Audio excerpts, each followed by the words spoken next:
Assalamualaikum warahmatullahi wabarakatuh. Alhamdulillah, alhamdulillahilladzi arsala rasulahu bil huda wa dinil haq liyudhhirahu 'ala ad-dini kullihi wa kafa billahi shahida. Asyhadu an la ilaha illallah wahdahu la syarika lah wa asyhadu anna Muhammadan abduhu wa rasuluh la nabiyya wa la rasula ba'da. Amma ba'du. Jamaah salat subuh rahimahullah. Tiada henti-hentinya kita bernafas, tiada henti-hentinya darah di sekujur tubuh kita mengalir. Maka seiring dengan itu kita panjatkan puja dan puji syukur atas segala nikmat yang langsung kita rasakan pada badan dan diri kita. Semoga nikmat ini adalah menjadikan kita semakin bersyukur sehingga Allah menambah nikmat yang ada pada diri kita yang dikaruniakan kepada kita, keluarga dan semuanya.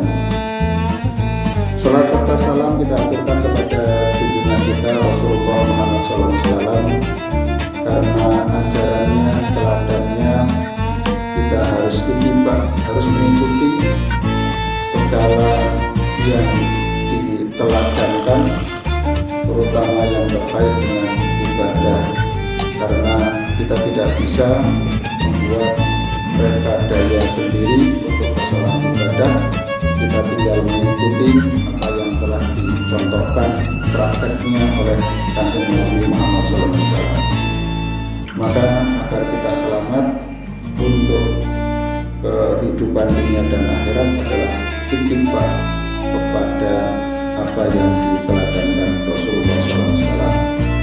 Jamaah rahimahumullah, mari sedikit kita renungkan hal-hal yang terkait dengan apa yang diungkapkan Al-Quran, yaitu ibrah dan ittiba. Allah Subhanahu wa Ta'ala berfirman di dalam surat Al-Imran ayat 13, A'udzubillahi minasyaitonir rajim. Bismillahirrahmanirrahim. Inna fi dzalika la'ibratan liulil albab. Sesungguhnya dalam peristiwa yang demikian ada ibrah, pelajaran bagi orang-orang yang mempunyai pikiran. Jamaah, ibrah dan iktibar adalah sesuatu dari bagian kehidupan insani yang Allah beritahukan di dalam Al-Quran betapa pentingnya. Tetapi pada saat sekarang kurang banyak disadari. Soalnya ringan dan enteng, tetapi masalahnya berat dan utama sekali.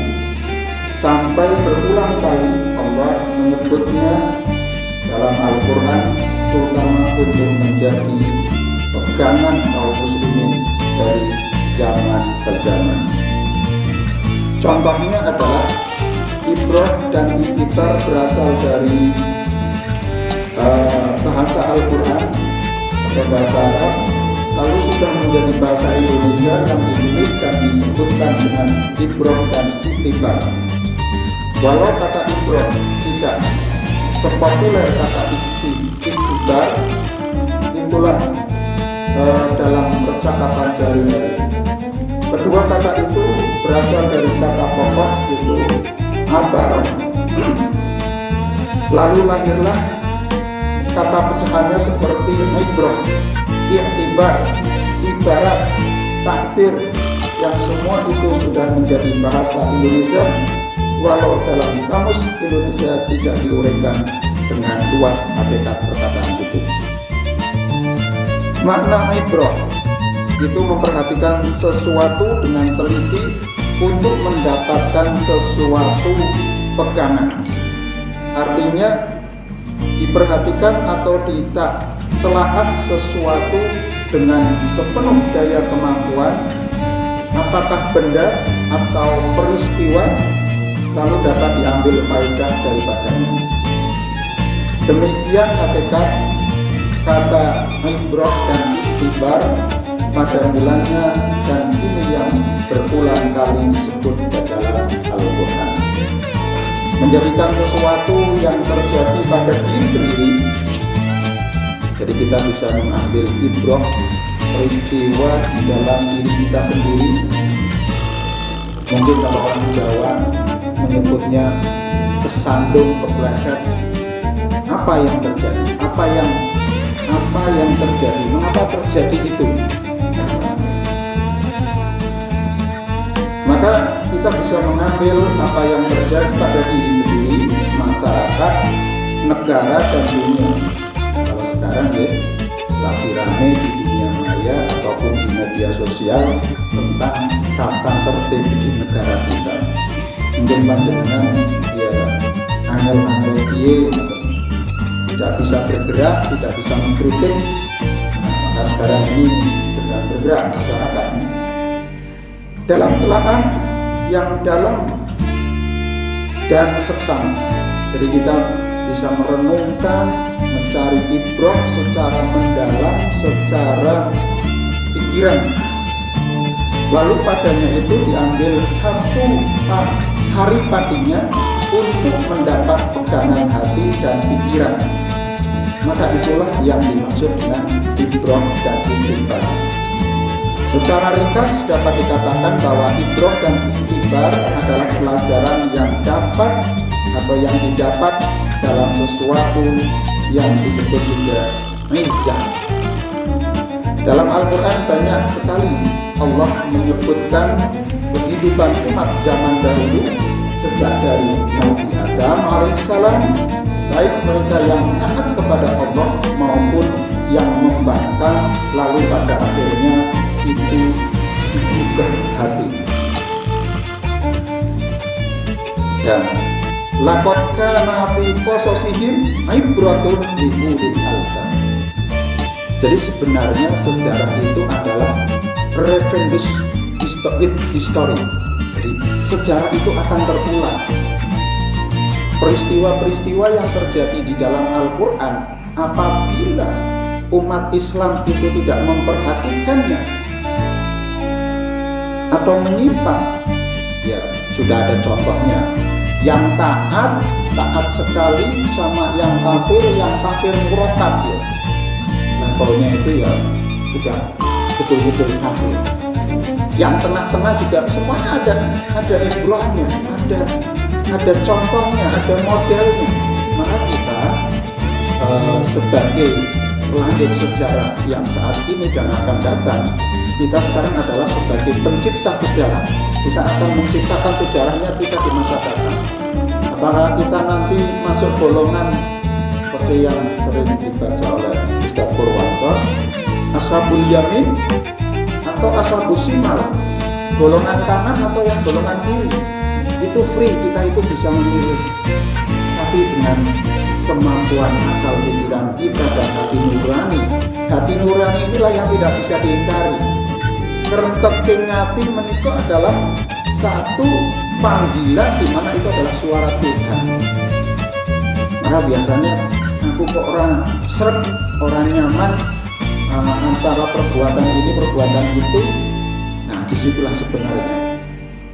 Maka cara bodohnya Allah menyebutkan iftati Rasulullah, iftati kolbaka, mintalah fatwa pada hatimu. Jadi dalam putusan-putusan yang penting kita memang harus kembali kepada hati kita. Iya, biasanya perteking pertama itu aku itu sebenarnya mau sedekah, sudah niat di dalam hati itu pertek.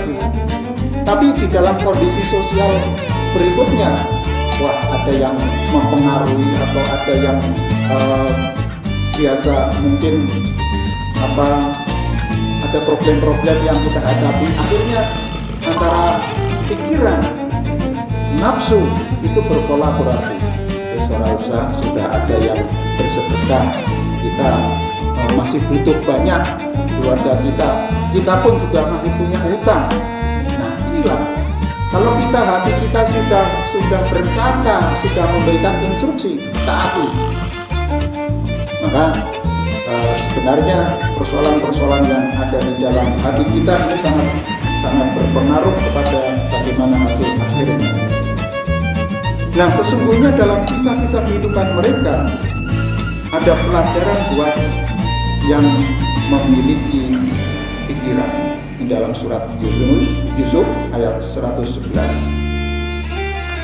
Malah juga dari kisah atau peristiwa yang terjadi zaman Nabi SAW, diharapkan kaum muslimin mendapatkan pelajaran untuk masa mereka dan selanjutnya.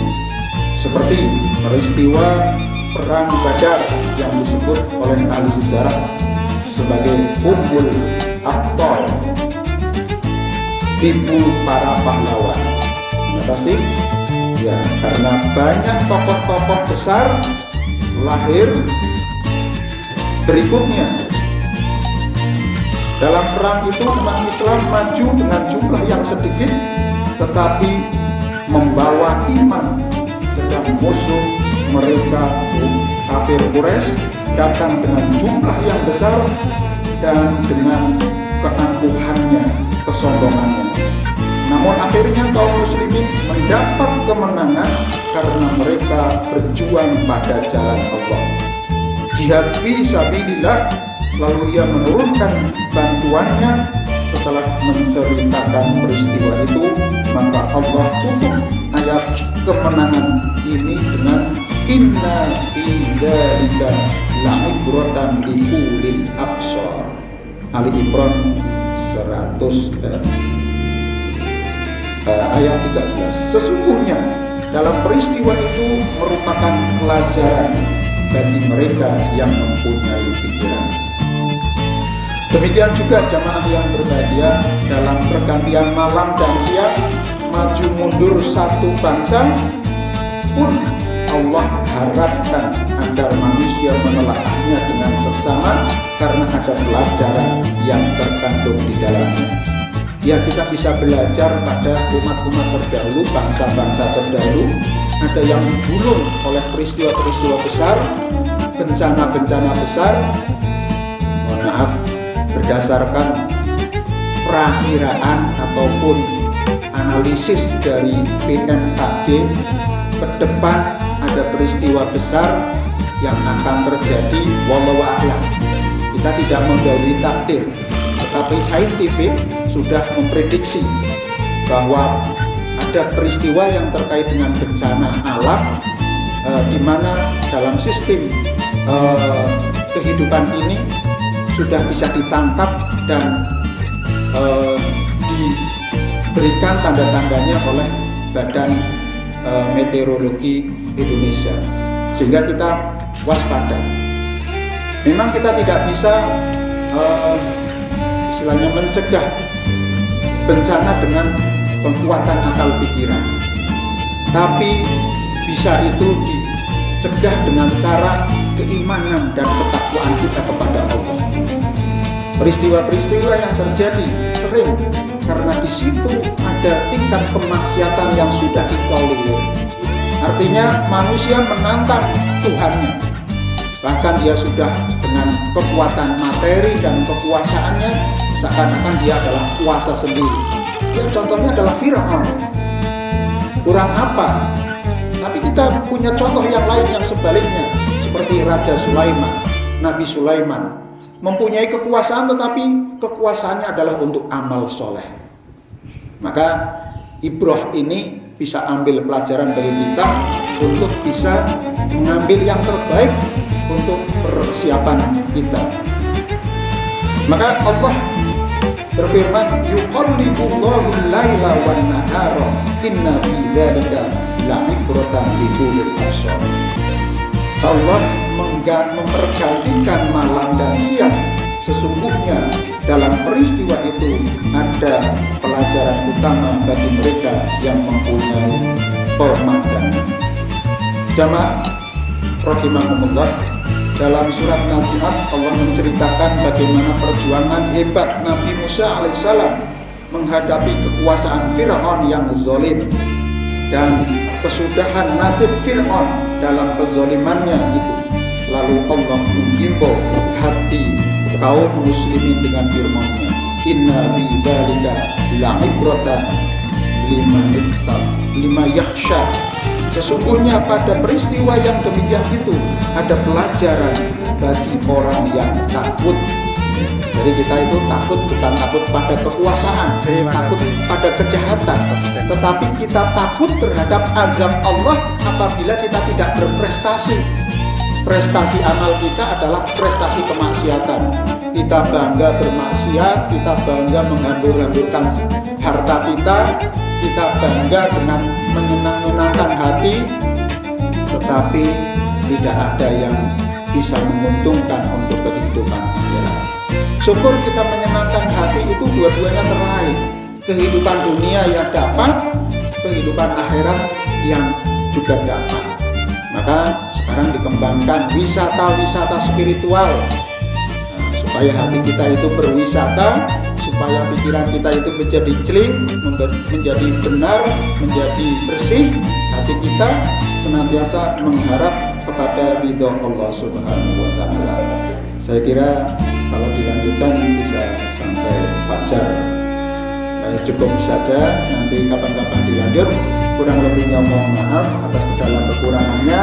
Intinya kita harus mengambil pelajaran pada peristiwa-peristiwa di sekitar kita dan kita gunakan yang terbaik untuk kehidupan yang lebih baik di masa yang akan datang. Kurang lebihnya mohon maaf. Billahi bisabilil haq. Assalamualaikum warahmatullahi wabarakatuh. Assalamualaikum warahmatullahi wabarakatuh.